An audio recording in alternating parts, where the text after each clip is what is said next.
Hello students, welcome back to Maheshwari Pathshala.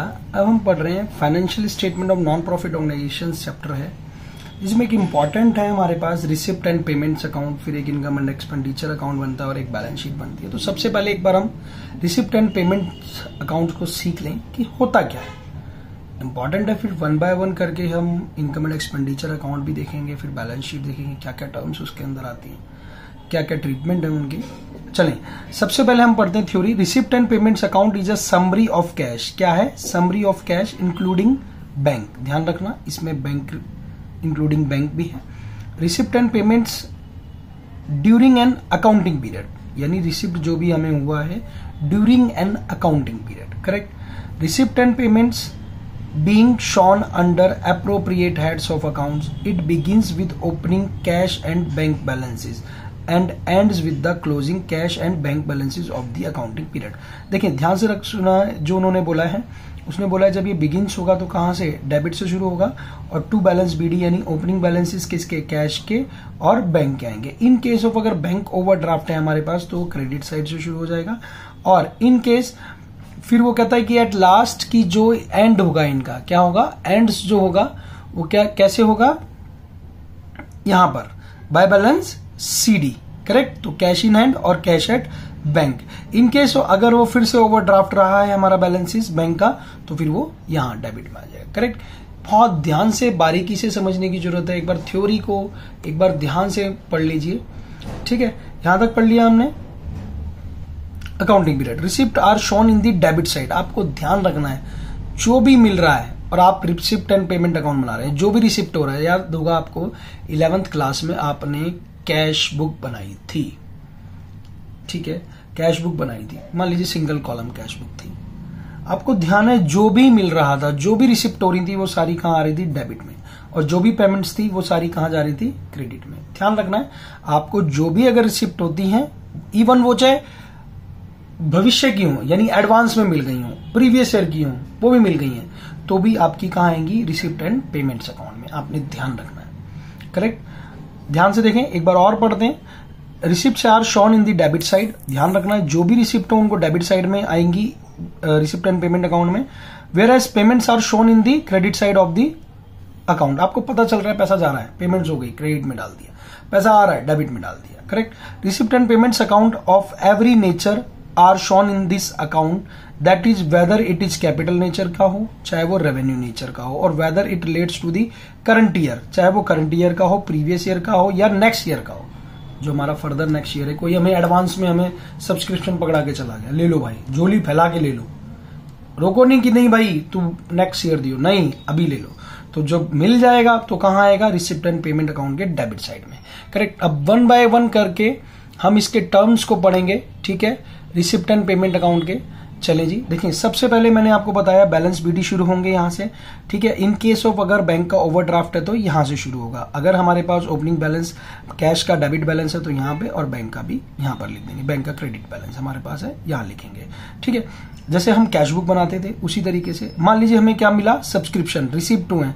अब for previous year, अगर previous year का मिला है, करंट ईयर का है और नेक्स्ट ईयर का। मान लीजिए मुझे करंट ईयर का और नेक्स्ट ईयर का मिल गया है, तो दोनों को यहां लिखा और बाहर लिख दिया, करेक्ट।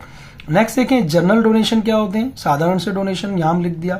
स्पेसिफिक डोनेशन, आपको पता चल रहा है कि ये डोनेशन हमें मिल रहे हैं, दे नहीं रहे हम, रिसिप्ट हो रहे हैं। रिसिप्ट हो रहे हैं तो कहां? डेबिट में। आपको बताया मैंने स्टार्टिंग में। ग्रांट फॉर स्पेसिफिक पर्पस, वो मिल गए, ग्रांट्स मिल गई। एंट्रांस फीस, कोई एडमिशन फीस, वो भी इनकम है मेरे लिए, ठीक है, रिसिप्ट है मेरे लिए, ठीक है। जनरल ग्रांट्स मिल गए। सेल ऑफ न्यूज़पेपर, कोई न्यूज़पेपर और घास भी बेच दी हमने, घास बेच दी तो पैसा मिलेगा, ठीक है।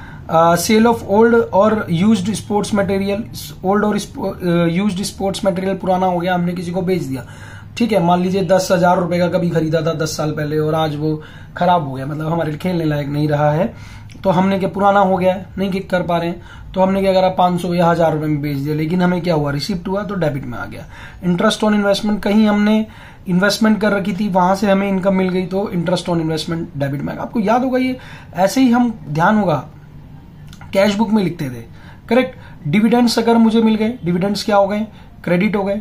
डिविडेंड्स मुझे मिले हैं तो रिसिप्ट हो गए, तो हम क्या बना रहे हैं, रिसिप्ट अकाउंट बना रहे हैं। तो जो भी मिल रहा है वो डेबिट में लिख देंगे। रेंट रिसीव हुआ वो भी इनकम है मेरे लिए, रिसिप्ट है। इंटरेस्ट रिसीव हुआ वो भी रिसिप्ट है, मिसलेनियस रिसिप्ट है। लाइफ मेंबरशिप फीस मिल गई, लाइफ मेंबरशिप फीस मिल गई, वो भी रिसिप्ट है मेरे लिए। Subscription for specific purpose, subscription मिल गया स्पेसिफिक पर्पस के लिए। लिगेसीज, जनरल लिगेसीज मिल गई। करेक्ट, बात समझ पा रहे हैं। फिर लिगेसीज स्पेसिफिक मिल गई। फिर एंडोमेंट कोई फंड था मेरे पास। Sale of old fix asset बेच दी। कोई फिक्स एसेट खरीदी थी कभी 50,000 रुपए की, आज वो 20,000 रुपए की हमने बेच दी। ठीक है, जो भी अमाउंट बेचा है, प्रॉफिट लॉस नहीं लिख रहे हैं, जो भी अमाउंट का हमें रिसिप्ट हुई है वो यहां लिखेंगे। बात समझ में आती है? देखिए, इससे आसान तरीका नहीं है समझने का चीजों को। ठीक है, फिर एक बार और हम क्रेडिट साइड में जाएंगे। क्रेडिट साइड में मैंने आपको बताया कोई सैलरी पे कर दी किसी की, ठीक है, सैलरी पे कर दी, दे दो। रेंट पे कर दिया, दे दो भाई। पोस्टेज एक्सपेंस याद होगा, ठीक है, पोस्टेज का कोई खर्चा हो गया। एडवर्टीजमेंट एक्सपेंस हो गए, ठीक है। न्यूज़पेपर एंड मैगजीन्स हमने खरीदी तो उसकी पेमेंट कर दी। रिपेयर किया कुछ भी, ऑडिट फीस दी सीए को, मेंटेनेंस एक्सपेंसेस लग गए, इंश्योरेंस हो गए, ये भी पेमेंट्स है। ऑनोरेरियम दिया, म्यूनिसिपल टैक्सेस हो गए, कोई प्राइस डिस्ट्रीब्यूटेड हमने किए उसका खर्चा हो गया। ऑफिस एक्सपेंस हो गए, ऑफिस के खर्चे, ऑफिस को मैनेज करने के खर्चे। एक्सपेंसेस ऑन शो, कोई शो दिखाया उसका खर्चा। मिसलेनियस पेमेंट्स हो गई कुछ और भी। परचेजेज ऑफ फिक्स एसेट, देखें आपको याद होगा हमने यहाँ पर बेचा था तो हमें पैसा मिला था, अब यहाँ पर खरीद रहे हैं, फर्नीचर खरीद लिया जस्ट सपोज करिए, तो यहाँ पर यानी हमारे को ये हमने पेमेंट्स की हैं, ठीक है, तो ये क्रेडिट में चला जाएगा। स्पोर्ट्स मटेरियल खरीदा हमने, इन्वेस्टमेंट कर दी कहीं, ठीक है, पेमेंट्स की होगी। बुक्स खरीद ली, लोन की रीपेमेंट कर दी, करेक्ट। नेक्स्ट क्या है, बिल्डिंग खरीद ली कोई।